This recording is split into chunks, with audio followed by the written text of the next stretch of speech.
When the lawyer handed me that envelope, everyone stopped breathing. That's how it began, in the hush of a funeral reception that smelled faintly of lilies and expensive cologne. The sound of rain tapped against the tall stained glass windows of St. Augustine's Church as we sat there, waiting for the will to be read.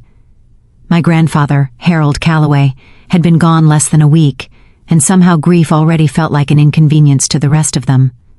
I watched my family like a stranger might watch a film.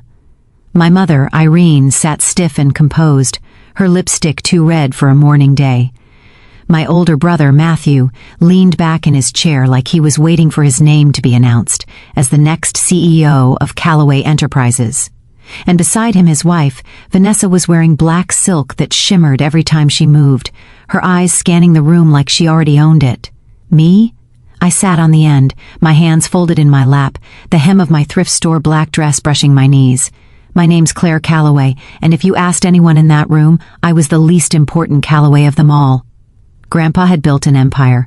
Hotels, vineyards, real estate, you name it. He had a stake in it. People called him the Silver Lion because he could turn anything he touched into gold. I was the only grandchild who didn't want a piece of it. Not because I was noble, but because I never thought I'd be offered one.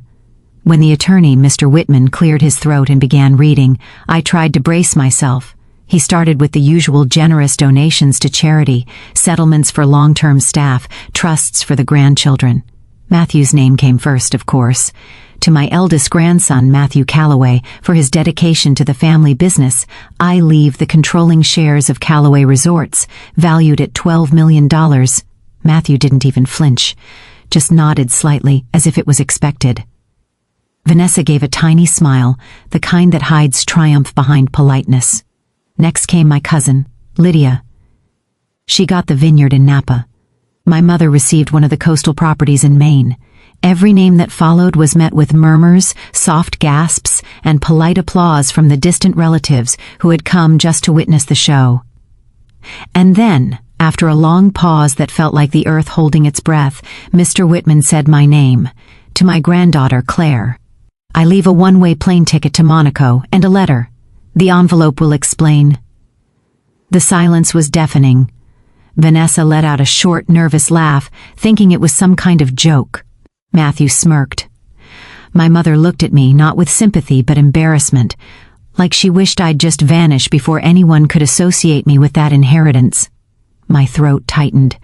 I didn't say a word. I just took the small white envelope from Mr. Whitman's hand and tucked it into my purse. I didn't open it that day. That night I couldn't sleep. The house was too quiet, too big, too filled with ghosts. I lay on the couch in the old study, the one Grandpa used to smoke cigars in, even after the doctor told him not to. The smell still lingered in the curtains, smoke, leather, and faint traces of his cologne, the same scent I used to bury my face in when I was little, and he'd pull me into his bear hugs. Everyone had gone to bed, probably celebrating their newfound millions behind closed doors. I pulled the envelope from my purse and stared at my name, written in his familiar handwriting, bold, slanted, unshakably sure. I tore it open. Inside was a single plane ticket, New York to Monaco, departure date open, and a folded letter. The paper was thick, cream-colored, embossed with his initials. My dear Claire, if you're reading this, it means I've left this world, and you're probably sitting there wondering why your cousins got fortunes while you got a ticket. I know you, sweetheart, you're angry, or maybe hurt, but listen to me. I never forgot you.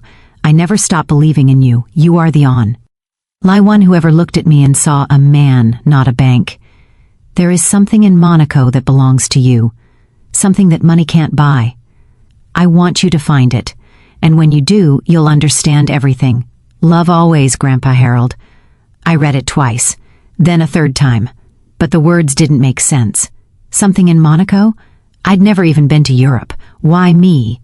I folded the letter carefully and set it on my chest. My eyes burned. He'd always been the only one who saw me, really saw me, the black sheep, the quiet granddaughter who worked in a library while the rest of the family wore designer suits. And now, even in death, he was pulling me into one of his mysteries. The next morning, my mother cornered me in the kitchen. She was wearing pearls with her silk robe, her coffee cup clinking against the saucer. Claire, she began. Don't take this Monaco nonsense seriously. Father, well, he was sentimental near the end. He liked his riddles. It wasn't a riddle, I said quietly. He said there's something there for me. She sighed, irritated. There's nothing there. You think he'd leave you something important without a trust fund? Don't make a fool of yourself.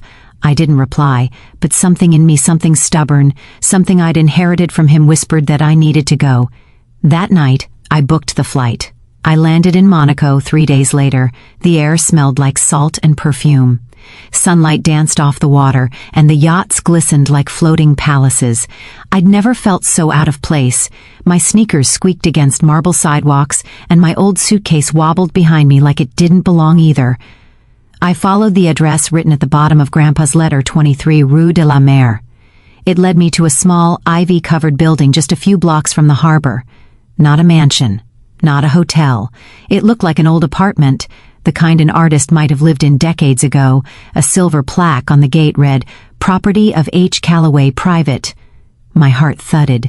I used the key attached to the back of the letter and stepped inside. Dust motes floated in the sunlight streaming through the window.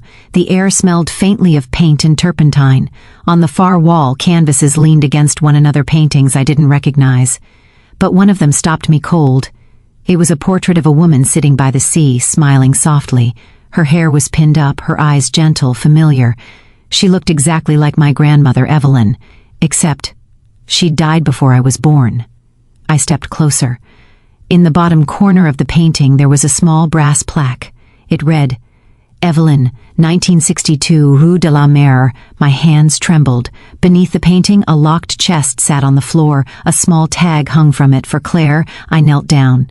The same key that had opened the front gate fit perfectly into the lock. Inside, there were letters, dozens of them, all addressed to my grandfather. The top one was dated 1963, written in elegant cursive on yellowed paper. I opened it slowly. "My dearest Harold, I don't know if this will reach you, but I must tell you the truth. I had to disappear for both our sakes. What we had was never meant to survive in that world. Your family would have never allowed it. But our daughter, our little girl, she deserves to know someday that her mother loved her. Her name is Claire." I froze. My world tilted.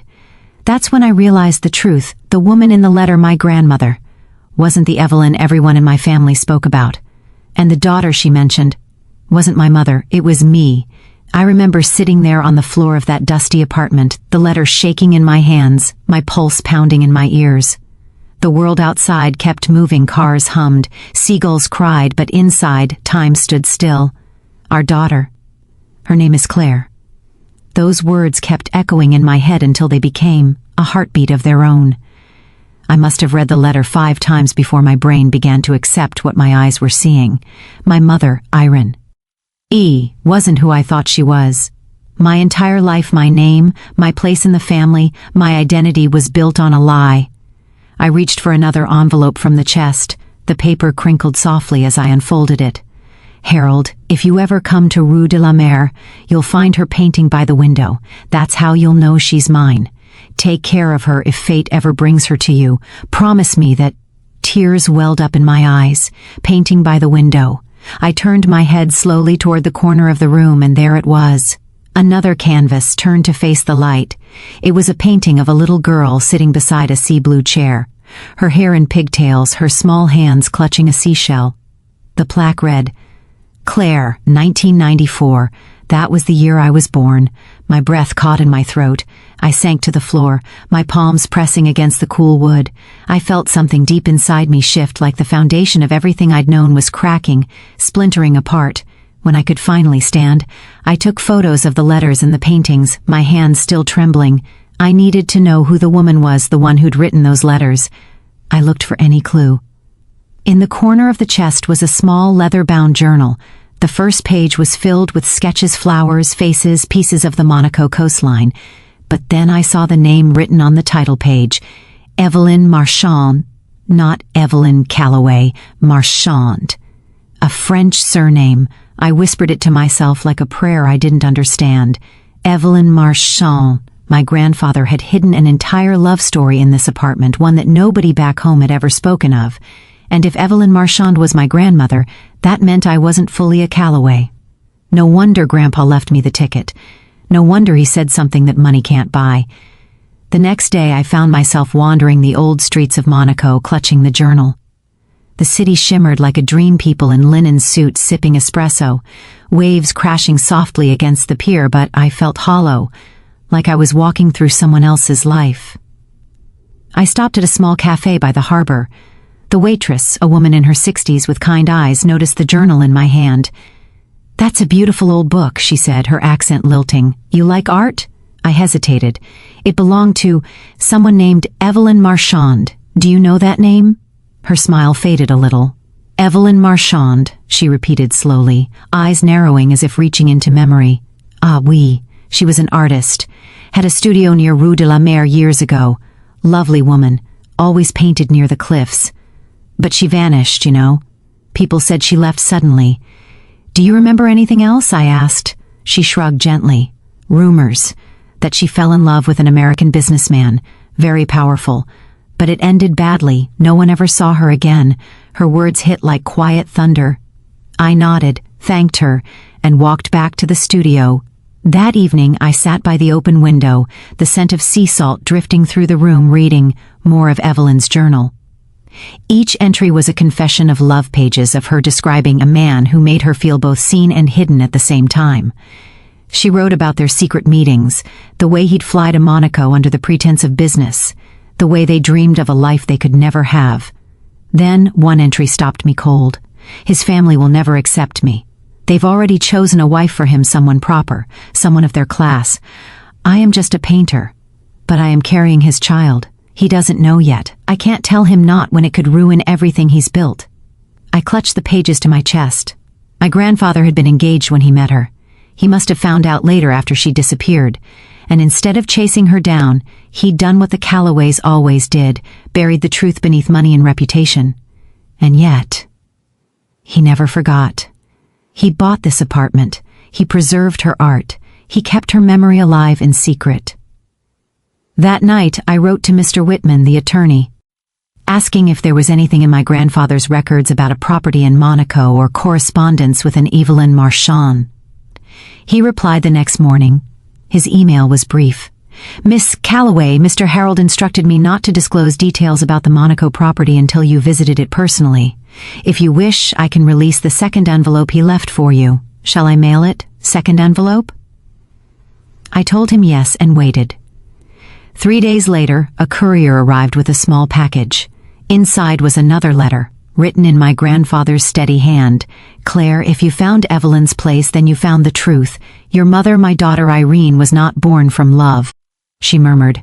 I froze. "You knew?" She laughed softly, bitterly. "Of course I knew. You think I didn't recognize that face of yours? You have her eyes, her hair, everything. My father never could hide his secrets well. Why didn't you ever tell me?" She turned then, her expression brittle as porcelain. "Because you weren't supposed to exist, Claire. You were the reminder of everything he took from me. The attention, the affection, the legacy." Her words hit like stones. I swallowed hard. "You were his daughter. Why would you hate me for something he did?" "Because," she hissed, "he loved you the way he should have loved me." There it was, the raw truth that had poisoned her for years. I took a deep breath, my fingers tightening around the pendant around my neck. "He didn't give me his money," I said softly. "He gave me the truth. That's worth more than everything you inherited." She smiled a small, cold smile. "You think the truth will comfort you when you're broke and forgotten?" I reached into my coat pocket and pulled out the check. Her eyes flicked to it, and for the first time in my life, I saw fear flash across her face. "What is that?" she whispered. "Proof," I said. "He didn't forget me. He left me what mattered most, his love, his story. And yes, $1 million. But I'm not using it to buy silence. I'm using it to start over." Her face hardened. "You wouldn't dare." I looked her squarely in the eye. "Watch me." That night, I packed what little I owned. I could hear my mother pacing upstairs, her footsteps heavy with panic. She'd spent her life building walls of control, and now one secret had cracked them wide open. When I walked out that door, I didn't look back. I rented a small apartment downtown, a place that smelled faintly of coffee and rain. I used some of the money to ship Evelyn's paintings to New York, each one wrapped carefully in linen. I wanted them close, wanted her story to live again. A month later, I opened an art studio. I called it Rue de la Mer. It wasn't fancy, just a white-walled space with wide windows and the scent of turpentine, but every person who walked in seemed to pause, to breathe a little deeper, to feel something, and that, to me, was enough. Then one afternoon, while I was rearranging the paintings for an exhibit, the bell above the studio door rang. I turned and froze. It was Matthew, my brother, the last person I expected to see standing there, looking awkward in his expensive suit. "Hey," he said, rubbing the back of his neck. "You've been hard to reach." I raised an eyebrow. "Maybe because no one bothered to call." He sighed. "Mom's not doing well. She says you're spreading stories." I set down the frame I was holding. "I'm not spreading anything. The truth doesn't need help traveling." He hesitated, glancing around the studio. "These paintings, are they hers? The woman from Monaco?" "Yes," I said. "She was Grandpa's love. My grandmother, which makes you my half-brother, I guess." He nodded slowly, eyes distant. "I don't know what to believe. Mom says it's all fake, that you're trying to get attention." "I don't want attention, Matthew," I said softly. "I just want peace." He studied me for a moment, then his gaze drifted to one of the paintings, the portrait of Evelyn by the sea. Something softened in his expression. "She looks kind," he murmured. "She was," I said. "Even in her letters you could feel it. She never hated anyone, not even the people who tried to erase her." He nodded, silent for a moment. "Maybe Grandpa saw something in you that the rest of us missed." I smiled faintly. He saw me. That's all I ever wanted. Before he left, he reached into his jacket and handed me a folded document. "Mr. Whitman sent this to me accidentally. I think it's meant for you." After he walked out, I opened it. It was another letter from my grandfather, the final one. "Claire, if you ever feel lost, remember this. Our family's fortune was built on pride, but it will crumble without love. Don't chase what they chase. Build something of your own, and if you can, forgive them. They were only doing what they knew." Tears blurred the ink as I read. I pressed the letter to my heart. He'd known how it would end. He'd known that the truth would divide us, but he'd also known it might set someone free. Over the next few months, my studio began to grow. Art collectors came, journalists wrote about the secret love story behind the Callaway heirloom paintings. People started calling it the legacy of Evelyn March, and for the first time in generations, her name wasn't a secret. It was celebrated. I didn't use the money to buy luxury. I used it to start scholarships for art students who couldn't afford school. I thought of Evelyn every time I wrote another check, every time I saw a young artist's eyes light up with hope, because that's what she'd been denied, hope. Then, one morning, I received a small envelope with no return address. Inside was a note written in neat, familiar handwriting. "Your gallery is beautiful. She would be proud." No signature, just that. I smiled. I knew it was Matthew. Maybe, just maybe, some pieces of the Callaway family could still be saved. A few months later, I flew back to Monaco, not as a confused granddaughter searching for answers, but as a woman returning home. I brought one of Evelyn's portraits with me and hung it on the wall of her old studio. The room was still bathed in soft golden light, the sea whispering beyond the window. I whispered, "We're okay now." And in that silence, I could almost hear her answer. When I returned to New York that fall, the city was drenched in amber light. Leaves carpeted the sidewalks, and the air smelled faintly of roasted chestnuts and rain. My life had taken on a rhythm I never imagined possible. Mornings in the studio, afternoons teaching workshops, evenings painting while jazz drifted softly from an old radio. I had peace, and for the first time in years that peace felt earned. Still, some nights, when the city went quiet, I'd catch myself wondering about them, my family, whether the truth had finally sunk in, or whether they were still trying to pretend I didn't exist. I didn't have to wonder long. One chilly November afternoon, the doorbell of my studio rang again. This time, it wasn't Matthew. It was Vanessa, my brother's wife. Her perfume hit me before her voice did, sharp, floral, expensive. She looked as immaculate as ever, though her eyes were rimmed with exhaustion. Claire, she began, her tone polite but strained. I know I'm probably the last person you expected to see. I crossed my arms gently. You'd be right about that. She glanced around the studio at the canvases, the sunlight spilling across the floor. You've done well for yourself. We saw the article in Harper's. The gallery's impressive. Thank you, I said, careful, neutral. She hesitated, then sighed. I didn't come here for small talk. I nodded slowly. Then why are you here? Her eyes darted down. Matthew and your mother. They've been fighting non-stop since your return. The company's in trouble, and your name keeps coming up in board meetings. She says you're trying to take what's hers. I blinked. What's hers? I haven't touched the Callaway business. I walked away. I know, she said softly, but she doesn't believe that. She's been calling lawyers, reporters. She's desperate to bury the story about Evelyn. She thinks if she discredits you, she can make it all disappear. A chill ran through me. So she's going public? Vanessa nodded. She already did. There's an interview set to air next week. She told them you forged the letters that you're after attention and money. I let out a slow, trembling breath. I shouldn't have been surprised, but I was. My mother had always been capable of cruelty, but this was war. That night, I couldn't sleep. The city lights blinked through my window like restless thoughts. I sat at my desk, staring at Evelyn's portrait, the one I'd kept by my bed sin. See Monaco. She looked calm, certain, as if she'd already survived worse storms than this. The next morning I called Mr. Whitman. His voice was steady, reassuring. Miss Callaway, or should I say Miss Marchand, I was expecting this call, he said. I've already prepared a statement on your behalf. And there's one more thing your grandfather instructed me to deliver in case this ever happened. What is it? A recording, he said. A video, made 2 years before he passed. My heart stuttered. A video. Yes. He anticipated your mother's reaction. Would you like to see it? An hour later, I sat in his office. The lights were dim.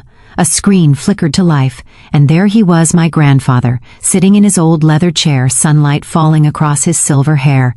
His voice, low and deliberate, filled the room. If you're watching this, Irene, it means you couldn't leave well enough alone. I tried to shield you from the truth, but you've let bitterness devour what little heart you had left. And Claire, sweetheart, I knew you'd be dragged into this mess. Don't let them make you small. You were born of love, not convenience, not obligation. Love. That's something no Callaway fortune can buy. If they question you, show them this. I've left proof correspondence, photos, legal documents, everything Evelyn wrote, everything I kept. It's in Mr. Whitman's vault.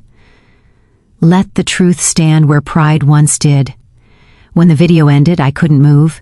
Mr. Whitman slid a thick folder across the desk. Everything he mentioned is in here. He wanted you to have control over what happens next. I looked at the folder, then back at him. He really thought of everything, didn't he? He did, Whitman said softly. He loved you, Claire, enough to make sure the truth outlived the noise. The following week, when my mother's interview aired, I didn't watch it. Ike to see you again. No press, no company, just mother and daughter. Tears slipped down my cheeks before I even realized it. I folded the letter gently and set it beside Evelyn's portrait. For a long time I just sat there, listening to the soft ticking of the clock, the faint hum of the city below. Maybe forgiveness didn't have to come all at once. Maybe it could begin quietly, like a seed in soil.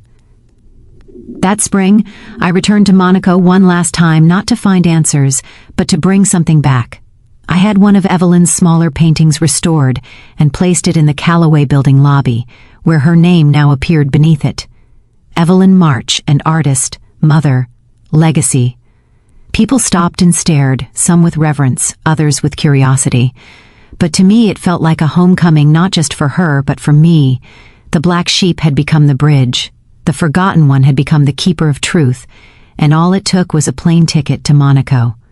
The flight back to New York felt different this time, maybe because I no longer felt like the unwanted grandchild who was handed a plane ticket out of pity, or maybe because for the first time in a long time, I was flying towards something, not running from someone. I looked out the oval window, the sunlight stretching across the clouds like spilled honey. The ocean below shimmered, soft and endless, and I thought of Grandfather, his stories about waves, time, and patience. He used to say, everything comes back to the shore, eventually. And I realized that maybe that was his lesson all along, not wealth, not revenge, but return. When I landed, I didn't call anyone. I went straight home, made tea, and sat on the couch surrounded by the paintings I'd left behind. The quiet was heavy at first, but not empty. It was peace, the kind that comes after a long cry. For days I painted, not for sale, not for approval, just to release what had lived inside me for too long. Monaco's sky, the look on Aunt Diane's face, the way my mother avoided my eyes. The moment the lawyer read that will, each brushstroke was its own confession. By the third week, I mailed one of those paintings, a soft blue canvas with a single white bird, to my mother. No letter, no explanation, just the art. She never replied, and that was fine. Some conversations happen in silence. Months passed. Then one evening I received a small package on my doorstep. The handwriting on it was familiar, firm, elegant, my mother's. Inside was one of Grandfather's cufflinks. The gold was worn, a little scratched, but still shining. There was a note attached, only 3 words.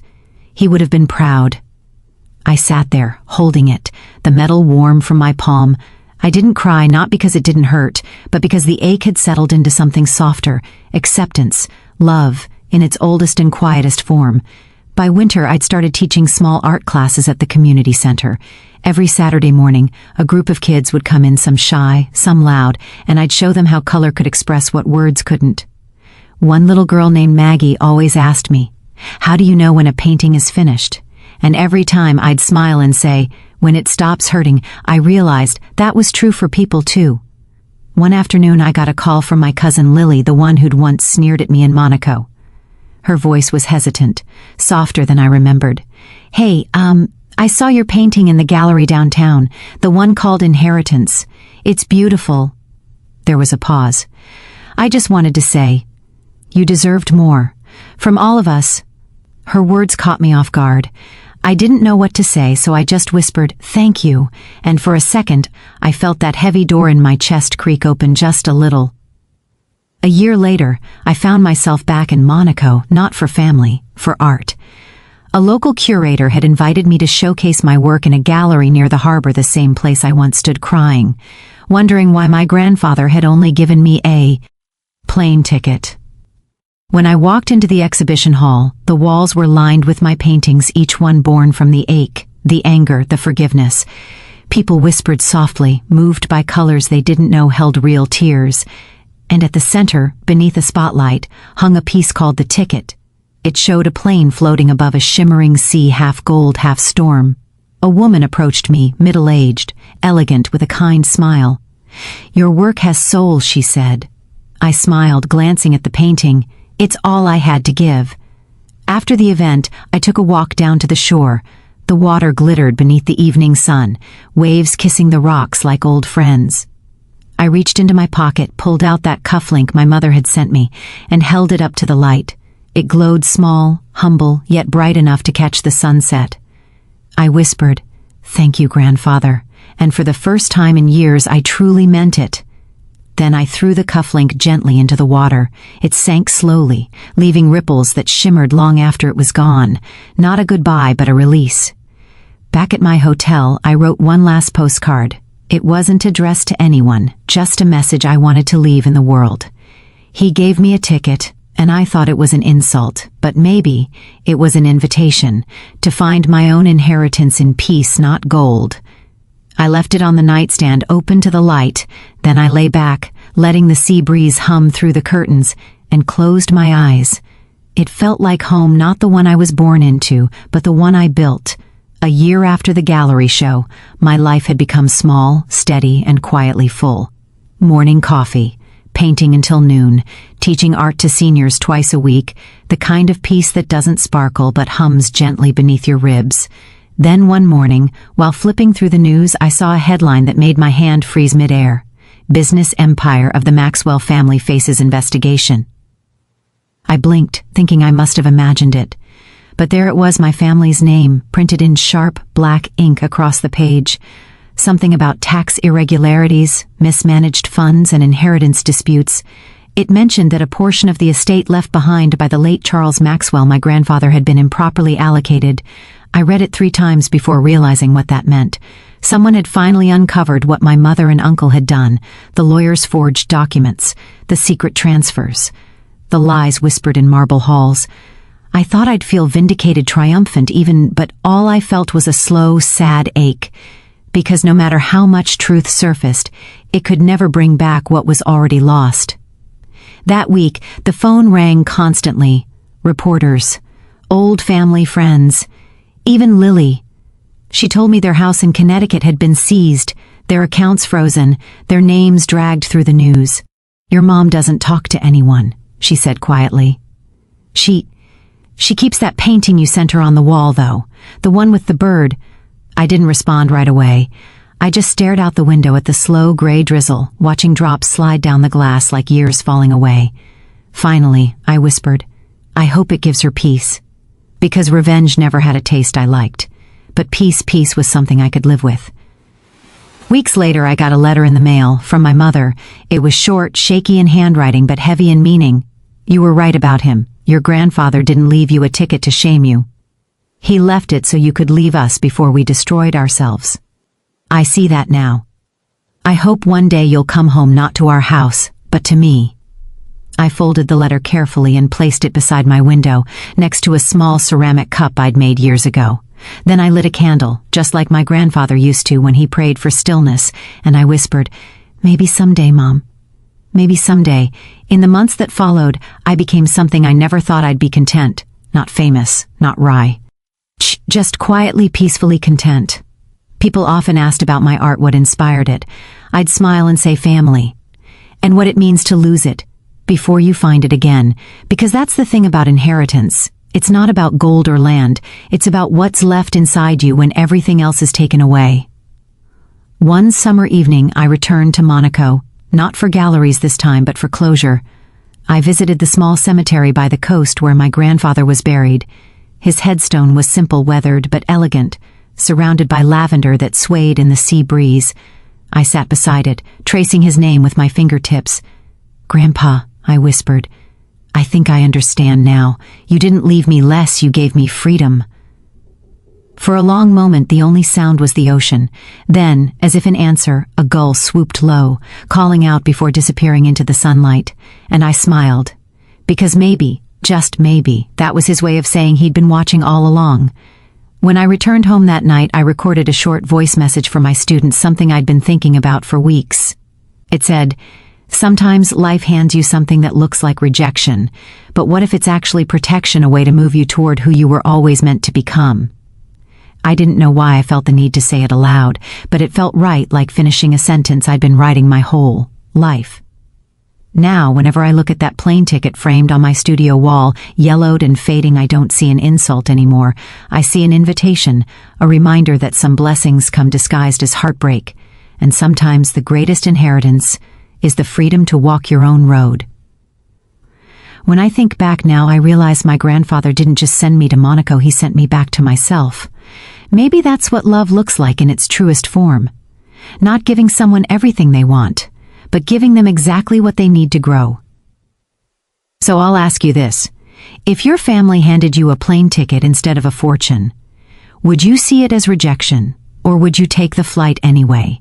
Because sometimes the destination you least expect is the one that finally brings you home. You know, I used to think inheritance was about numbers, about who got the house, the company, the jewelry, the titles.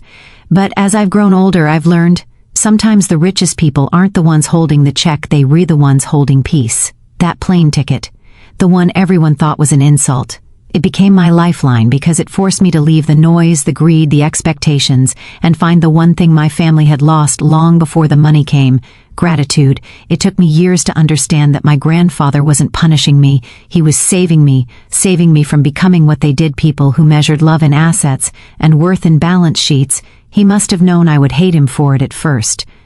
But maybe that's what real love looks like, not always gentle, but always true.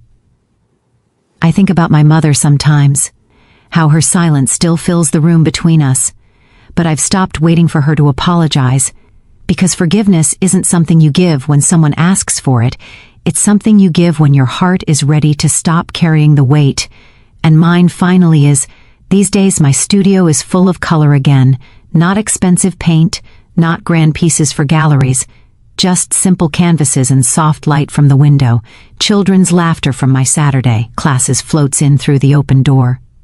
Sometimes I see a girl mixing colors, her tongue sticking out in concentration, and I think, maybe she'll grow up knowing that worth has nothing to do with inheritance. Maybe she'll learn that peace, not money, is the greatest thing you can pass down. So if you're listening to this tonight, and your family has made you feel small, overlooked, or forgotten, maybe this is your sign. Maybe it's time to stop waiting for their validation. Maybe it's time to take your own plane ticket, whatever that looks like, and go build your peace elsewhere. Because the truth is being cut out might just be the first step to being set free, and I'll leave you with this. Would you have taken that plane ticket? Would you have boarded that flight, not knowing it would lead to your own healing? Tell me in the comments. I'll be reading, like always. And if this story touched your heart, share it with someone who needs to be reminded that their worth isn't measured by what they inherited, but by who they became after losing it. Until next time, take care of your peace, your purpose, and your heart, because those are the only things that can never be taken from you.